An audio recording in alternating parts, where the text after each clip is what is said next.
Madame. Bonsoir. Bonsoir, madame. Vous allez bien? Ça va, alhamdoulilah. Alhamdoulilah. Les autres. Comment? Madame, دقيقة برك باش يدخلوا كامل. Oui, vous avez jusqu'à... Ça commence à 1 heure, donc prenez votre temps. D'accord, merci madame. Oui? Madame, s'il vous plaît, madame, نقدر كل واحد يبارطاجي l'écran تاعو. De préférence, c'est un seul, non? Oui, mais دوكا حنا باسكو انا دايرين دي انيماسيون جوغ كل واحد قال لك باش نعرف وقتاش نبدل لي سلايد. Ok. Merci.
Bonjour madame.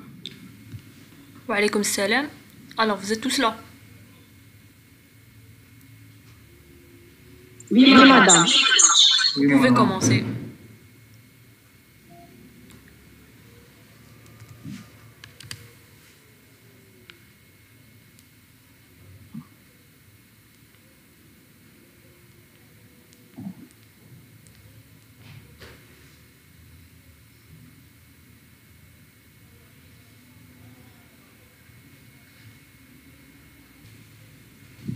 Bonsoir madame. Vous arrivez à m'entendre? Oui, bonsoir.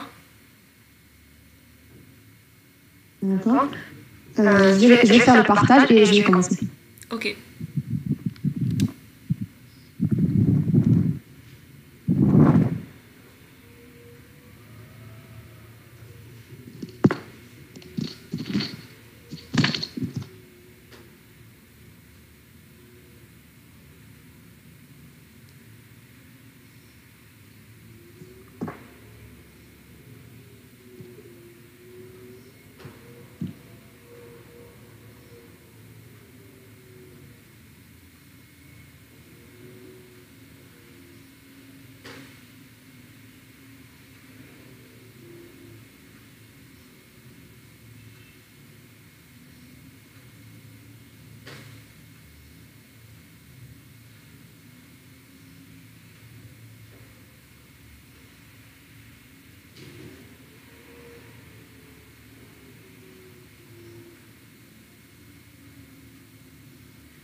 S'il vous plaît, madame, j'arrive pas à faire le partage.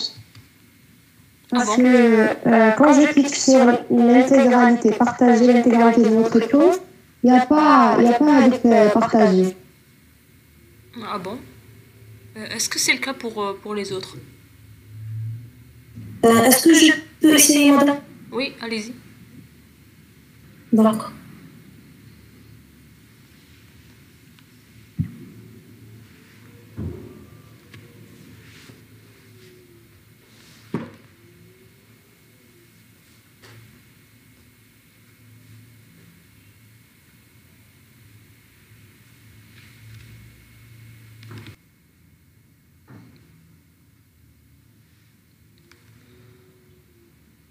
Oui, ça marche. On arrive à voir.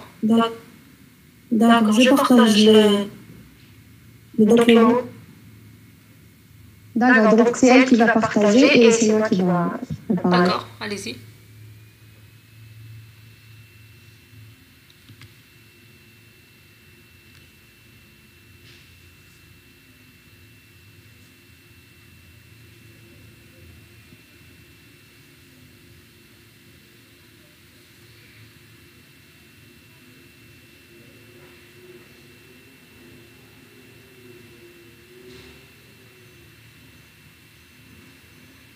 Tu peux commencer, Mariam. ديري برك هذيك ديابوراما باش. D'accord.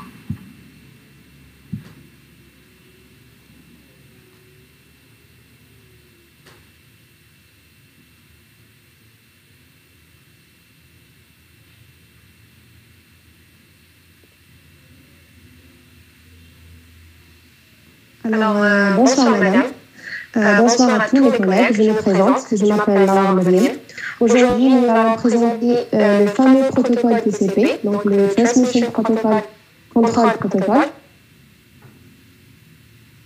Ce projet va être réalisé par les membres suivants.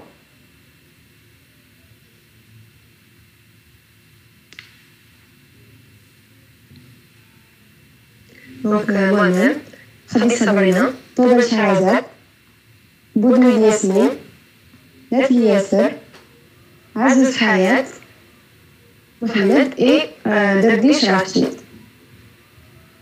Alors, notre travail comprend 10 parties. Donc, le plan du travail, ça va être divisé en 10 parties. En premier lieu, ça va être une introduction. Ensuite, nous allons donner quelques définitions. Par exemple, la définition d'un réseau Internet. C'est quoi le protocole TCP?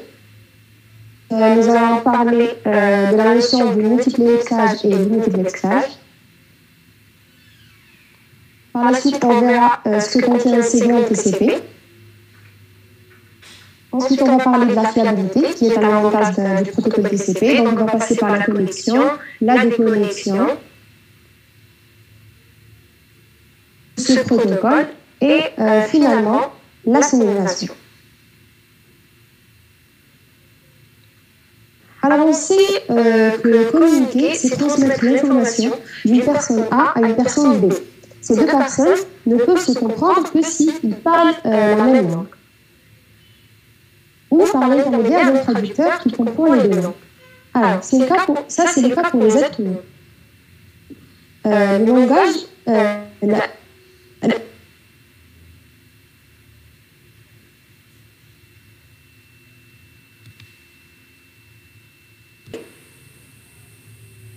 ce dernier, il marque depuis plus de 50 ans, depuis près de 50 ans, l'histoire et le développement des réseaux informatiques, vu ses avantages majeurs par rapport à d'autres protocoles comme l'UDP. Afin de comprendre bien ce protocole, alors on commence par donner des définitions qui vont être présentées par ma collègue Sabrina. C'est un réseau Internet. Le réseau Internet est un ensemble de mille réseaux interconnectés entre eux.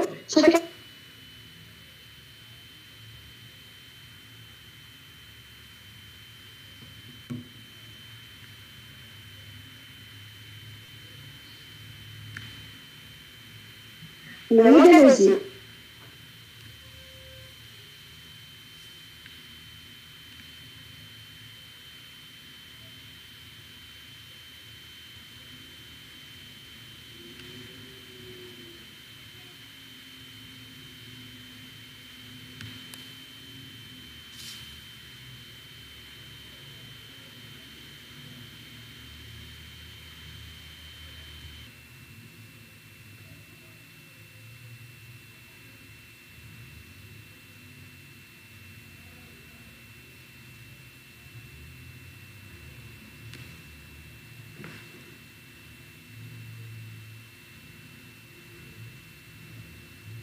Le démultiplexage, c'est donc il livre les signaux reçus à la bonne socket.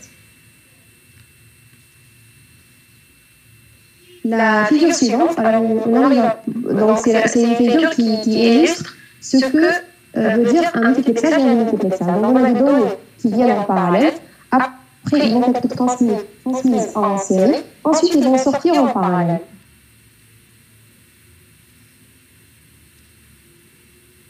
Alors, en réseau, un socket, c'est un type de logiciel qui sert à faire communiquer un processus, donc une application exécutée, avec un service qui gère le réseau.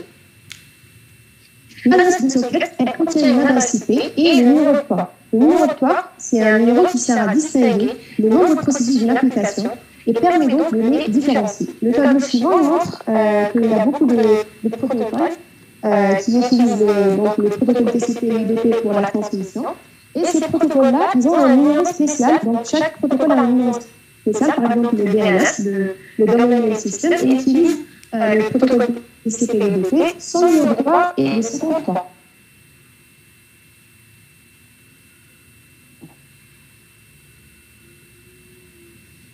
Alors, afin de comprendre c'est quoi le multicast et le multiplexage, je vais donner un exemple.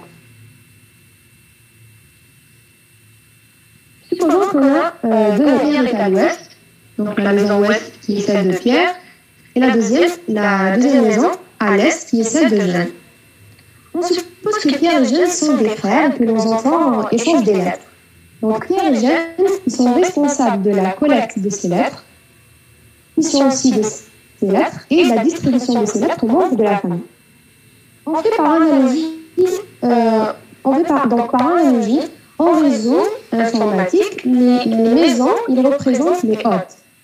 C'est les processus de l'application. Pierre et Jeanne, ils représentent le protocole TCP, et le bureau de la poste, il représente le protocole IP. Par contre, les enveloppes, c'est les données que le TCP, donc Pierre, prendra et transmettra à un protocole de la couche réseau, poste, du réseau. Voilà. Alors, on résume un peu ce qui se passe. Le processus, donc le cousin, ils écrivent des lettres. Ils écrivent des lettres qui sont appelées en réseau SDI, donc les données.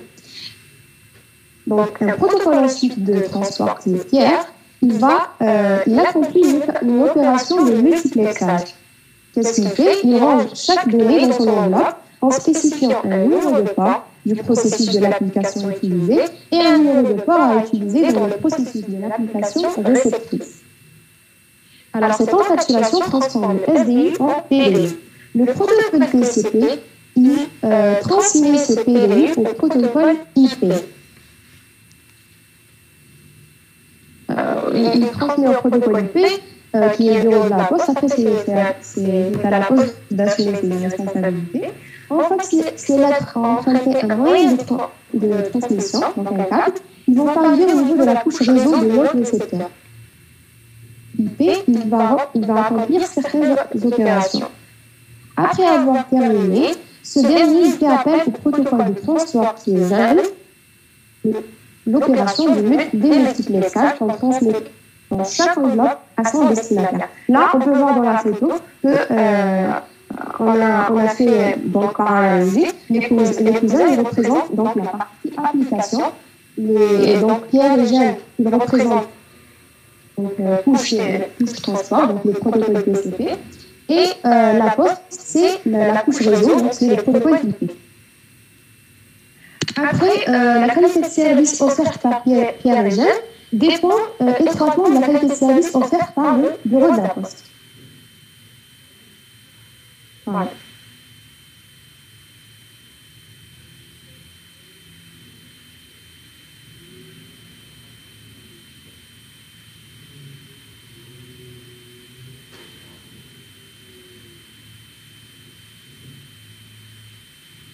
Bonjour à tous.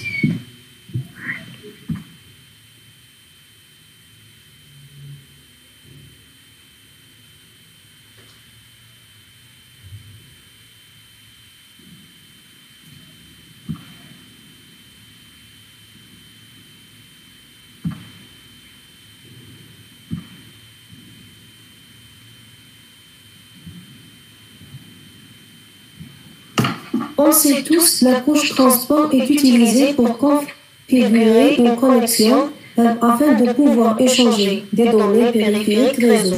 Les deux protocoles de transport qui sont les plus fréquemment utilisés sont TCP et UDP. Maintenant, le format des données sous TCP. TCP, on ajoute un nom de TCP à la donnée applicative, à cette figure, qui va permettre de synchroniser les transmissions et d'assurer leur réception. Il y a un segment TCP. Les données deviennent encapsulées par TCP afin de pouvoir un bon déroulement de communication. D'accord. Et ce segment TCP, lorsqu'on ajoute un en-tête IP, on obtient un paquet IP. Donc, au niveau de l'en-tête TCP, il y a plusieurs champs ou pas.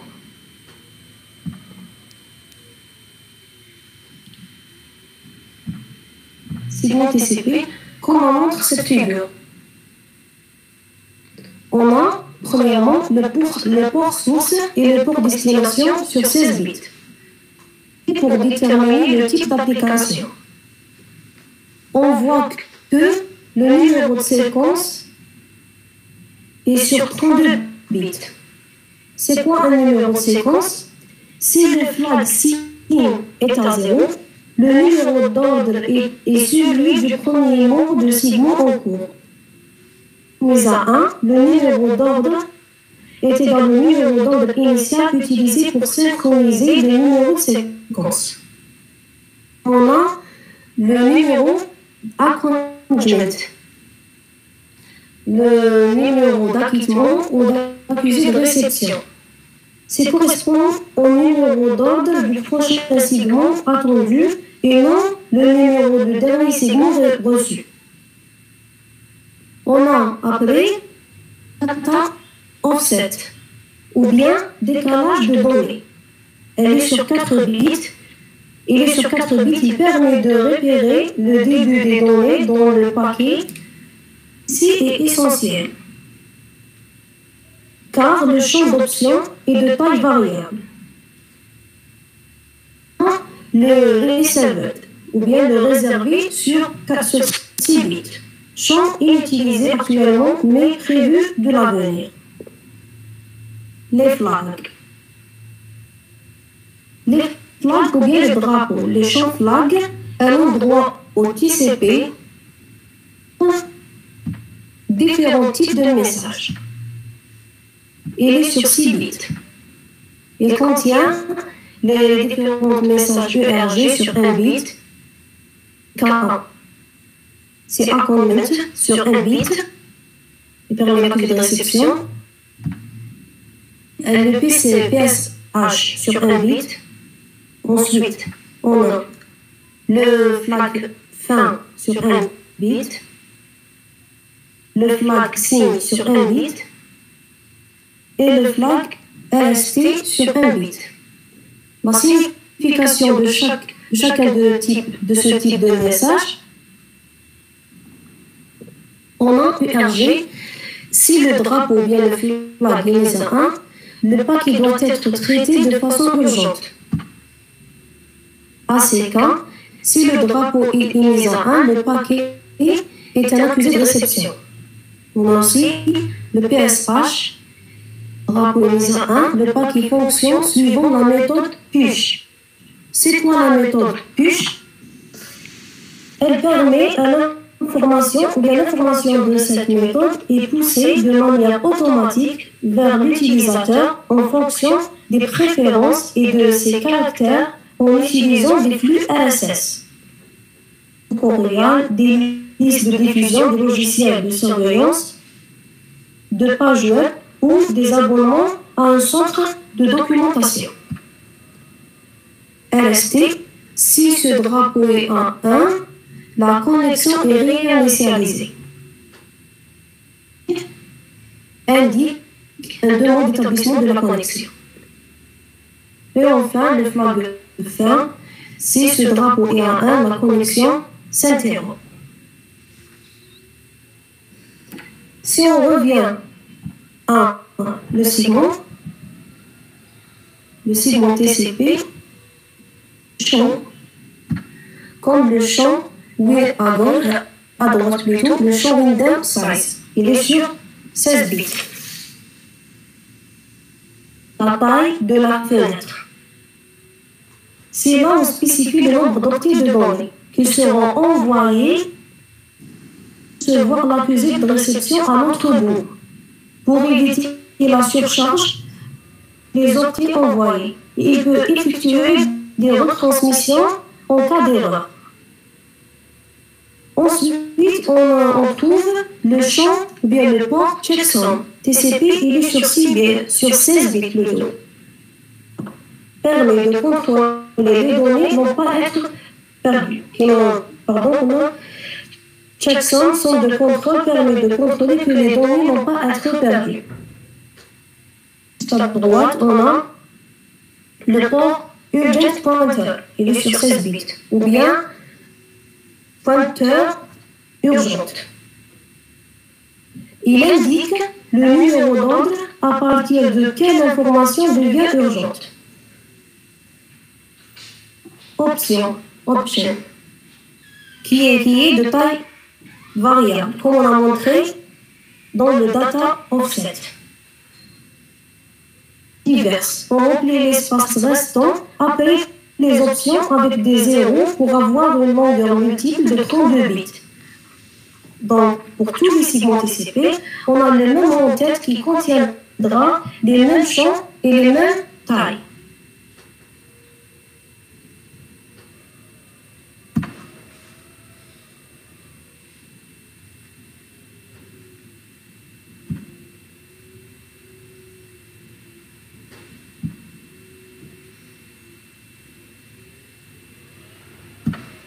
Bonsoir madame, bonsoir à tous. Je me présente, c'est Bouli Yasmine. Madame, je dois partager l'écran. Allez-y.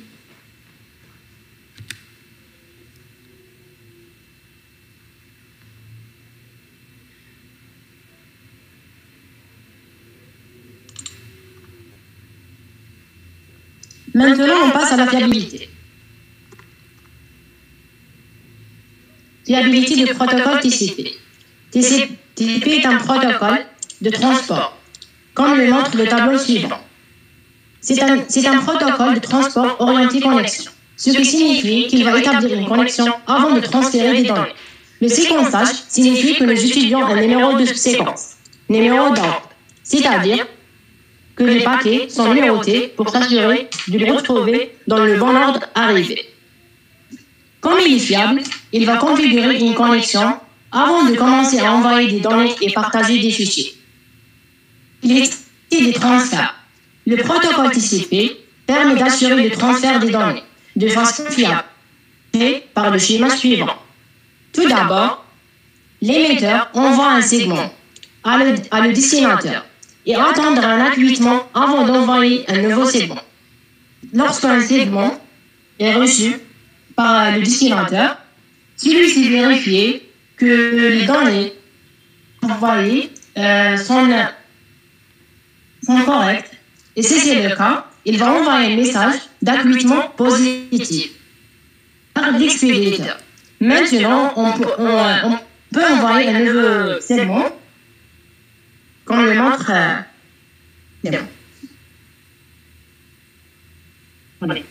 TCP assure la fiabilité des données de transfert. Un paquet peut être perdu pour de diverses raisons, comme problème de routage. TCP détecte les pertes de paquets. Donc, certains types d'applications besoin d'une garantie que les paquets arrivent en toute sécurité et aussi dans le bon ordre. Pour cette raison, que l'on a qualifié pour un protocole fiable. Maintenant, pour la partie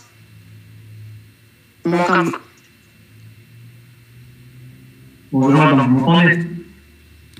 Oui. Ok. Mais, je vais partager l'écran. ouais, voilà.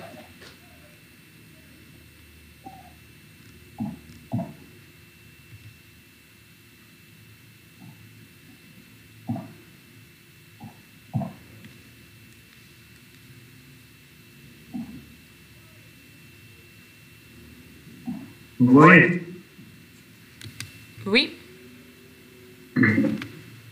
Alors maintenant, on passe à l'établissement de connexion.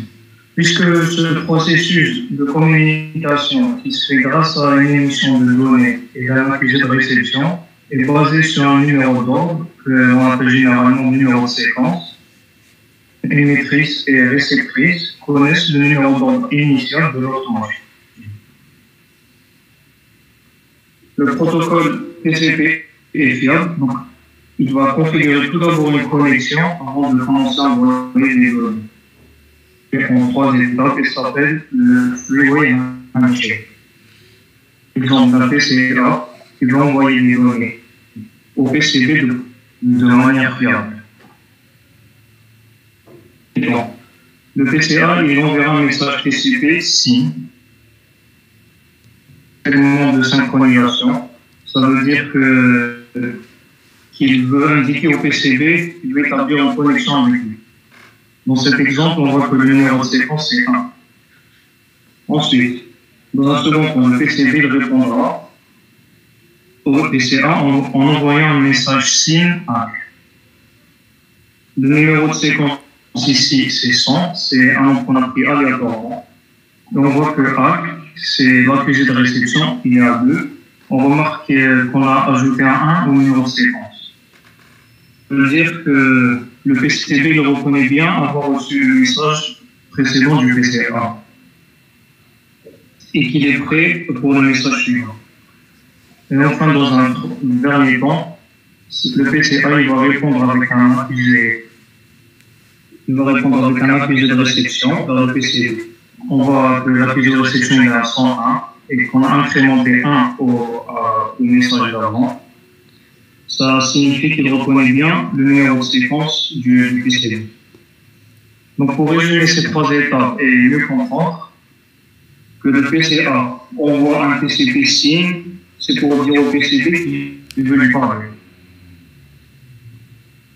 Le PCB envoie un TCP SYN ACK, c'est pour informer au PCA qu'il accepte de l'écouter, lui dit qu'il veut aussi lui parler. Et enfin, pour finir, le PCA, c'est-à-dire qu'il accepte à son tour d'écouter le PCB. Maintenant que la connexion est établie, les données peuvent être envoyées. On va désormais parler d'une fonctionnalité que dispose le protocole TCP, c'est le contrôle de flux. Ça permet d'éviter d'envoyer trop de données que le récepteur ne pourrait gérer. Chaque segment TCP, le récepteur peut spécifier combien de données en octets il veut recevoir pour ne pas être débordé ou surchargé. Donc pour expliquer ça, on va continuer avec notre exemple. Que le PCA a bien établi une connexion en 3 étapes et qu'il décide d'envoyer 15 octets de données au PCB. La séquence est 10, c'est toujours un chiffre aléatoire. Ensuite, le PCB il va répondre en envoyant un MAC 11. On peut traduire ça par OK, j'ai reçu les 15 octets, maintenant envoyez-moi le reste. Pour conclure avec l'établissement de connexion, le TCP est un protocole fiable. C'est pour cela que l'ensemble des paquets échangés est tracé. Plus la taille des données est grande et plus le débit sera élevé. Maintenant, on passe à la déconnexion.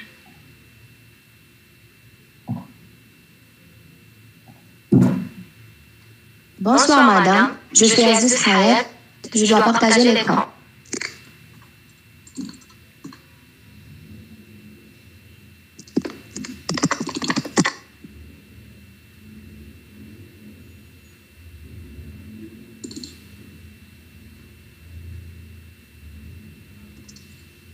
Alors, la déconnexion. Fin d'une connexion TCP. Dans cette partie, le client peut demander à mettre fin à une connexion en même titre. La déconnexion TCP s'établit en 4 temps, qui sont expliqués selon le schéma suivant. Alors, en premier temps, la machine 1 envoie un segment FIN avec son propre numéro de levée. et lui indique qu'elle ne souhaite plus d'envoyer des données. Ensuite, lorsque la machine B reçoit le paquet FIN, elle accuse la réception et lui dit très bien, j'ai compris que tu veux arrêter de m'envoyer des données. En troisième temps, lui envoie également un paquet FIN pour lui dire je vais arrêter de t'envoyer des données. Alors, la machine 1 envoie un accusé de réception avec son numéro séquentiel égal à 1. Bien, tu peux arrêter à m'envoyer des données. La connexion anticipée est donc officiellement désactivée par la machine B.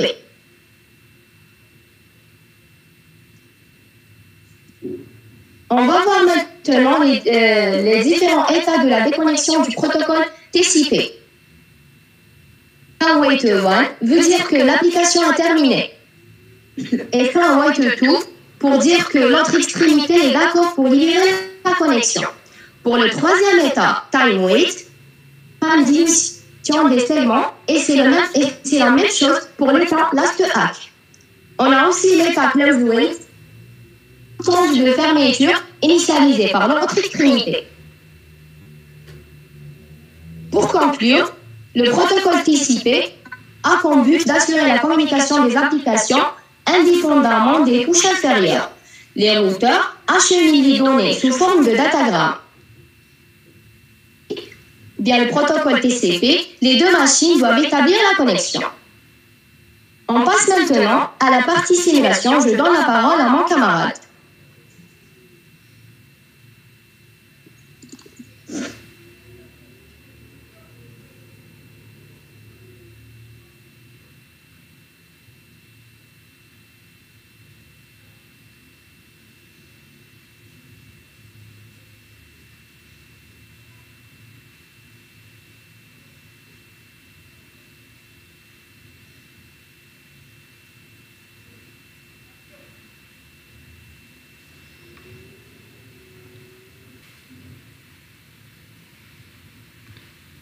D'accord, pas de souci, hein. Prenez votre temps.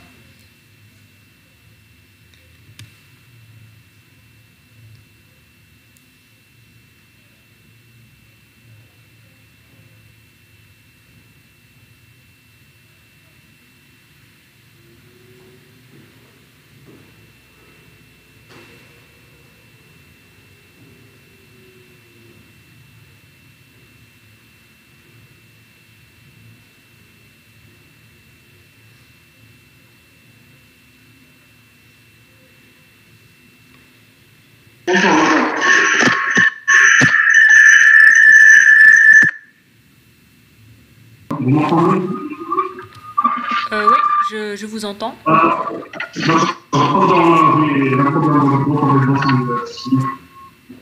Il y a un peu de bruit. Il y a un peu de bruit. D'accord. Essayez de ne pas utiliser un écouteur ou bien.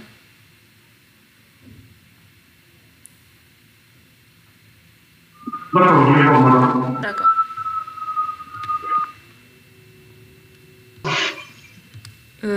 Oui, c'est bon. Je commence la simulation.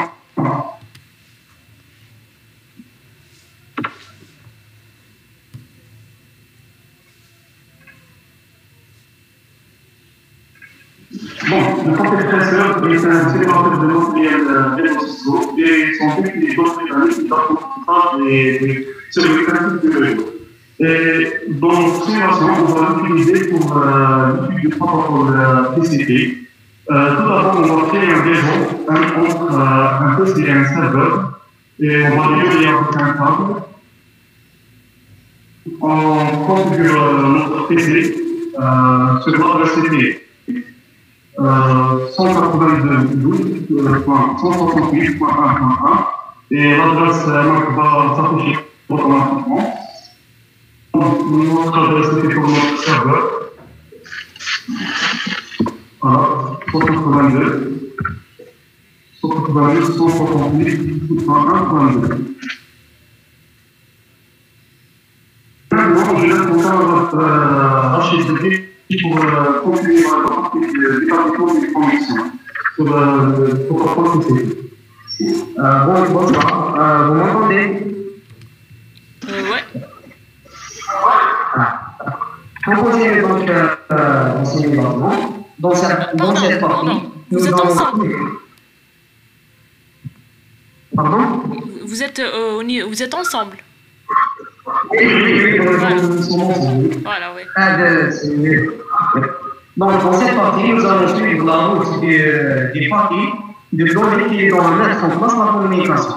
Donc, au nombre de la fenêtre de simulation, parce qu'on va suivre, et on va filtrer tous les autres protocoles de façon qu'ils nous montrent seulement le protocole TCP. Voilà. Donc, pour ne pas encombrer la simulation avec d'autres protocoles. Donc, maintenant, nous allons commencer le transfert de données. Maintenant que la connexion a été bien établie. On va demander une page web à le serveur. Donc, on va écrire et voilà. Le voyant est déjà configuré pour envoyer une synchronisation. Voilà. Une synchronisation qui est de séquence 0 et date 0. Voilà. Donc, le serveur dans cette synchronisation, il la recevra, il la reconnaîtra. Donc, c'est la première étape de la vérifier. Et maintenant, à son tour, il va envoyer cela qui est réception vers le PC en lui disant qu'il envoie. Voilà, tout simplement. Il envoie un signe A. Un signe A de numéro de séquence 0 et là,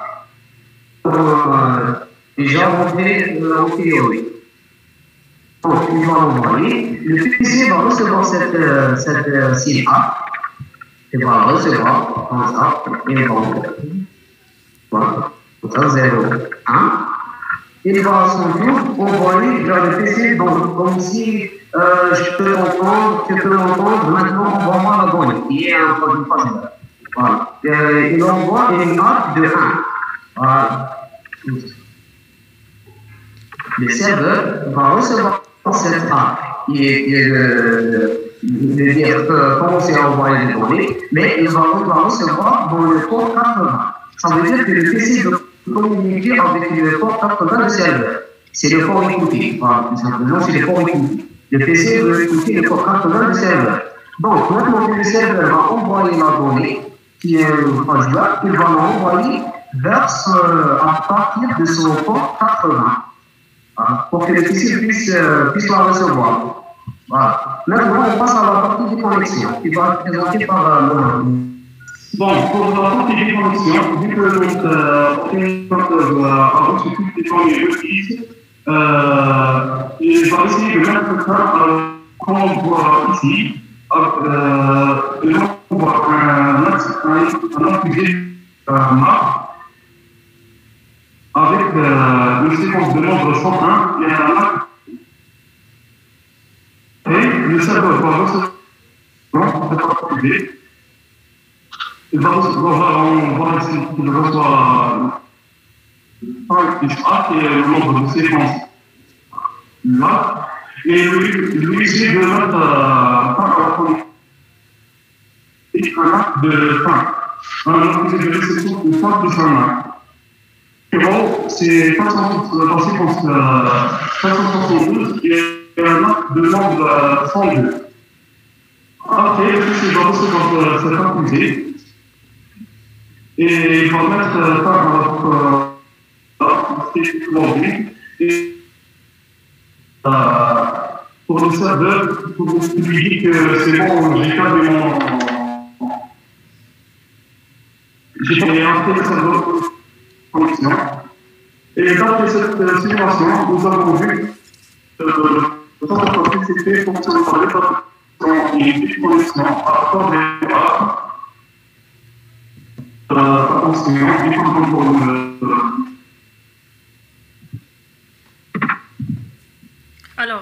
Alors, est-ce que vous avez terminé?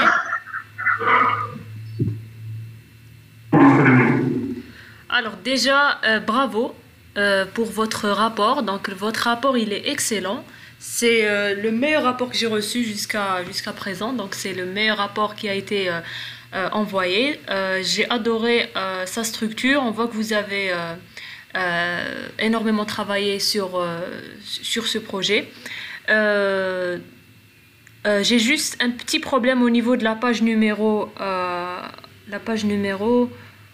2. Au niveau de la page numéro 2, vous avez le titre 3 qui est à gauche et le titre 2 qui est à droite.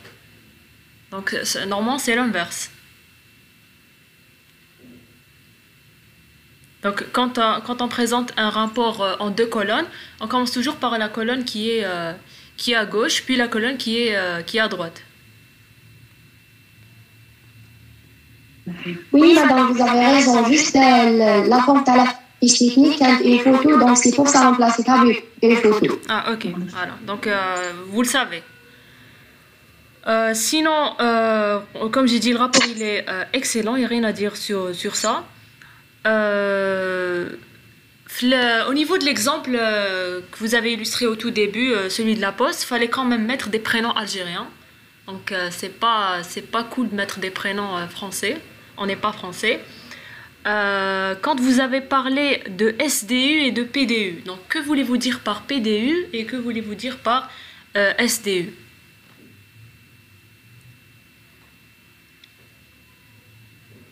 Alors, madame, SDU, c'est le contenu de la lettre.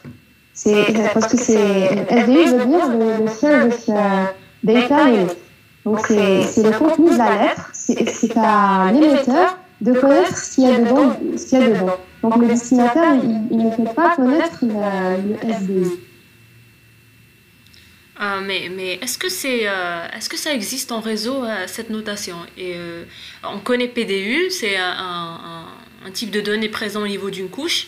Moi, pour moi, SDU, c'était PDU de la couche session. Donc, je l'avais comprise comme ça. Non, c'est pas de la couche session. Ouais. En fait, madame, dans la couche transport, il y a l'entête. Oui. Donc, la sécurité de la SDU, l'adresse IP de l'émetteur et celle du destinataire. Si tu es au niveau... Je voulais dire par le SDU, c'est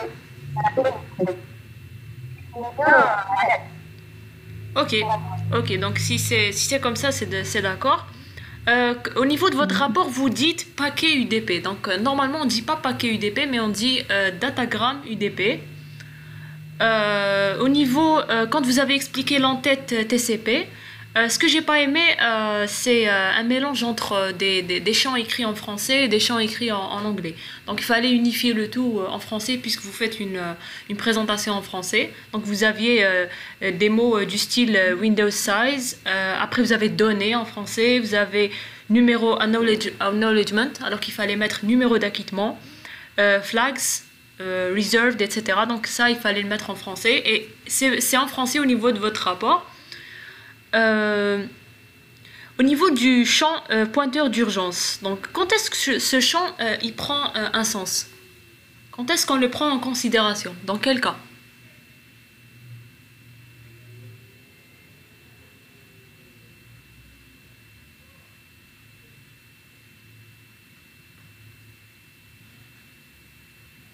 Madame, ma question s'il vous plaît. Au niveau du champ pointeur d'urgence, quand est-ce qu'il a un sens? Quand est-ce qu'il est activé?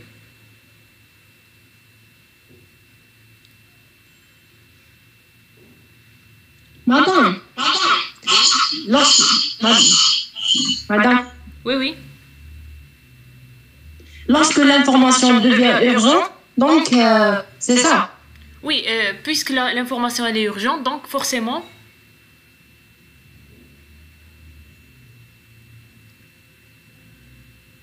Il y a un champ au niveau de l'entête qui est en relation avec ce champ-là.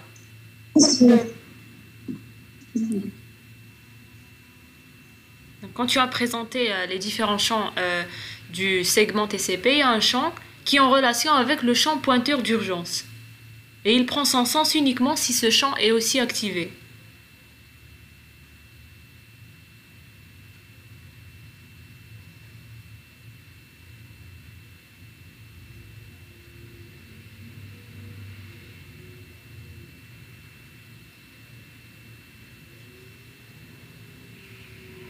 C'est le numéro de séquence.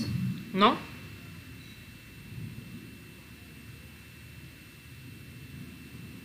Quand est-ce qu'au niveau TCP, on sait qu'une donnée, elle est urgente ou pas? Vous l'avez expliqué, hein?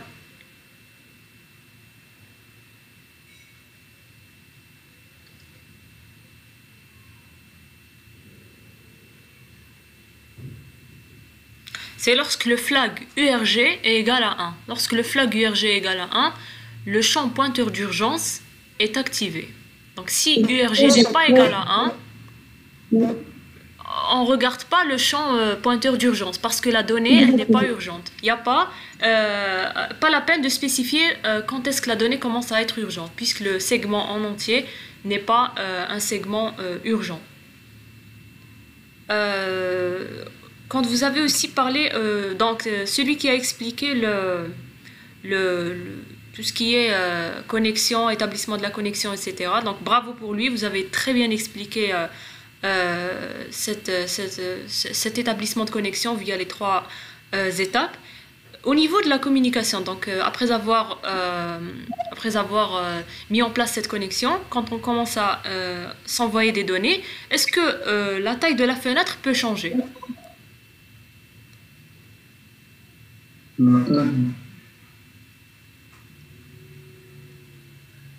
Vous dites que la fenêtre, elle permet de contrôler le flux qu'on reçoit. Est-ce qu'elle est statique au niveau de tout l'échange ou bien est-ce qu'elle peut changer? Il peut y avoir des erreurs. Non, je ne parle pas d'erreur. Par exemple, à un moment donné, il va recevoir que X octets au niveau du champ fenêtre. Est-ce qu'il peut changer de la fenêtre? Pour recevoir plus ou là pour recevoir moins? C'est pour privé, madame. Non, chacun il a sa propre fenêtre. Chacun il gère une fenêtre. Madame, Elle est? Elle est limitée, madame. Oui, c'est clair qu'elle est limitée, mais est-ce qu'elle peut changer au cours de la communication? Est-ce que par exemple, si au début on fixe une fenêtre à X pour le client A et pour le client B on la fixe à Y, est-ce que ça va rester comme ça jusqu'à la terminaison de la connexion ou bien est-ce que ça peut changer au cours de la communication? Ça change puisqu'il demande il peut demander d'autres clients. Oui, effectivement, elle peut changer. Parfois, il se sent saturé, donc il peut la limiter. S'il est libre, donc s'il n'a plus d'autres connexions qui fait en parallèle, etc., donc il peut l'augmenter pour pouvoir recevoir plus de données. C'est vrai. Au niveau de votre de rapport aussi, vous avez illustré la déconnexion en donnant un titre à la figure TCP Teardown, donc il fallait juste le mettre en français aussi. Au niveau de la fermeture, pourquoi il y a 4 étapes? Pourquoi le segment fin, il est envoyé seul, puis un segment acquittement, il est envoyé seul? Pourquoi on ne peut pas envoyer les deux en même temps? C'est-à-dire qu'on active au niveau du segment le flag acquittement et le flag fin en même temps. Donc, au lieu d'avoir 4 étapes, pourquoi on n'a pas 3 étapes?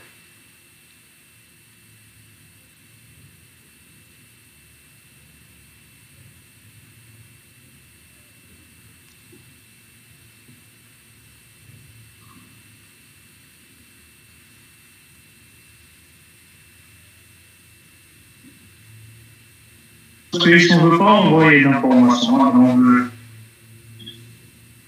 Par exemple, quand tu établis la connexion, tu envoies le flag SYN et le flag ACK en même temps. Tu les actives en 1. Plutôt la deuxième étape. Donc on envoie un SYN. Après on reçoit un SYN ACK en même temps. Pourquoi on n'envoie pas un SYN, puis un SYN, puis un ACK, puis on reçoit l'ACK? Donc 4 étapes. Pourquoi au niveau de la fin, de la fermeture, c'est 4 au lieu de 3?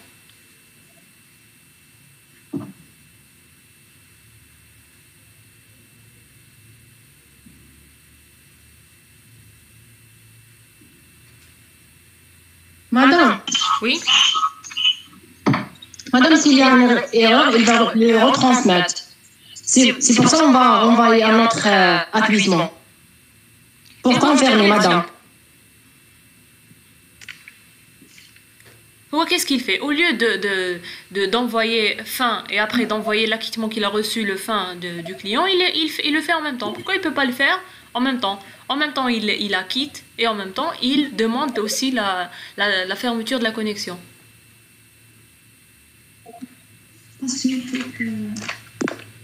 Tout simplement parce que c'est comme ça.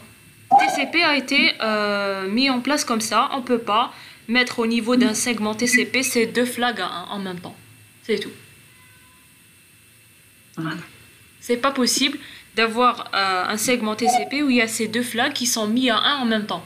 C'est comme par exemple si vous envoyez un flag, un segment TCP avec le flag synchronisation et le flag fin à un en même temps. Donc ça n'a pas de sens.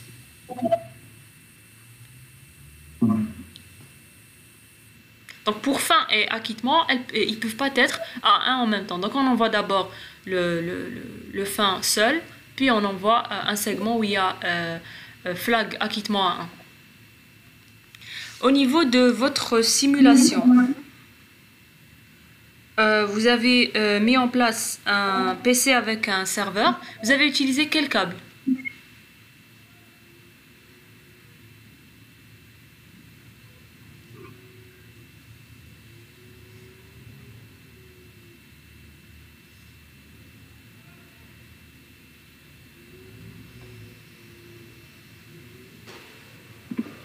Madame, on a fait automatiquement la sélection des câbles. Oui. Automatiquement veut dire que c'est le simulateur qui décide quel est le câble le plus adéquat. C'est un câble croisé, oui. Pourquoi? Pourquoi? Pourquoi pas un droit? Parce que c'est pour rester dans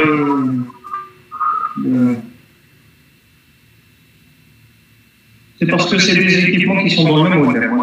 Dans le même? Madame, parce qu'ils sont... Parce qu'ils sont? Les dispositifs qu'ils ont utilisés, ils sont de même type. De même, pas type, de même? Même couche. Voilà, de même niveau. Donc quand deux équipements ils sont de même niveau, on utilise un câble croisé. Par exemple, de relier deux commutateurs, on utilise un câble croisé. Mais relier un commutateur qui est de niveau 2 avec un PC qui est de niveau 7, on utilise un câble droit. Donc si vous utilisez Packet Tracer, il peut sélectionner le câble adéquat à votre topologie. Donc c'est lui-même qui interprète. Puisqu'ils sont de différents niveaux, il met un câble droit. S'ils sont de même niveau, il met un câble croisé. Donc, mais vous auriez pu aussi utiliser le câble lui-même, c'est-à-dire le sélectionner via l'utilitaire. C'est un câble discontinu. C'est une ligne droite discontinue. Bon, pour la simulation, elle est parfaite. Votre camarade, il a très bien expliqué aussi le comportement du réseau, les paquets, il les a bien expliqués, l'établissement de la connexion, l'échange de données et la fermeture. Donc ça, je n'ai rien à dire. Quand tu essayais d'accéder au serveur, tu tapais l'adresse IP. Est-ce qu'en réel, c'est quelque chose qu'on fait, en pratique? Non, en réalité, on parle de l'adresse avant de mettre une connexion. Non, ensuite, le serveur. Non. C'est le fabricant qui l'a mis. Non, quand tu étais en train d'accéder au site web, tu tapais au niveau du navigateur l'adresse IP. Est-ce qu'en pratique, on tape une adresse IP au niveau du navigateur?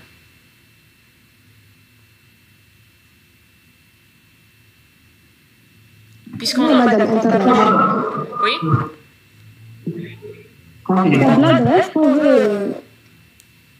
Est-ce que toi, pour aller sur Google, tu tapes l'adresse IP du serveur Google? Enfin, non, pardon. On tape le nom. Par exemple, je vais taper www. Voilà. On tape ce qu'on appelle le nom de domaine. Voilà. Donc,